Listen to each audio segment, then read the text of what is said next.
Айгүл Кожомберди кызы номер 31 Курманжандатка орто мектептин 11 класстын окуучусу. Ал бул мелдешке 4-жолу жолу катышып, ар дайым алдыңкы орундар ээлейт. Бүгүн да аталган мектептин атын алдыга жылдыруу максатында келди.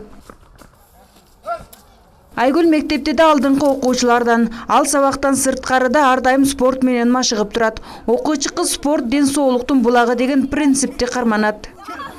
Давай заходи, финиш, давай. Еще немножко назад. Кир.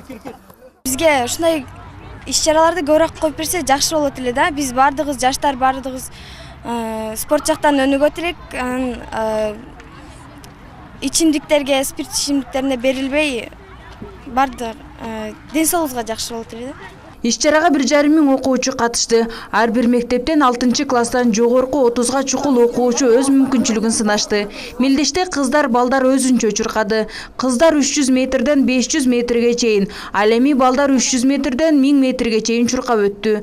Спорттук таймаш окуучулар арасында жылда 2 жолудан уюштурулат. Иш-чаранын негизги максаты дени сак өлкөдө жашоо жана жаштардын спортко болгон кызыгуусун арттыруу.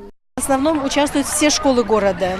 Бул Мелдешке Ош шаарындагы баардык мектептер катышып жатат. Мелдеш 2 этап менен өтөт. Түштөн мурун 20 мектеп, ал эми түштөн кийин 15-20 мектептин окуучулары чуркашат. Мындай мелдештер жылда 2 жолу уюштурулат. Жайдын башында, анан күз мезгилинде. Биздин максат спорттун чуркоо түрүн өнүктүрүү, ошондой эле жаштарды туура багытка тарбиялоо. Спорттук таймаш 2 күн бою уланат. Мелдеште алдыңкы орунду ээлегендерге спорт комитети тарабынан белектер даярдалган. Фероза Ашымбаева, Айбек Үсөнұлы, жаңылыктар.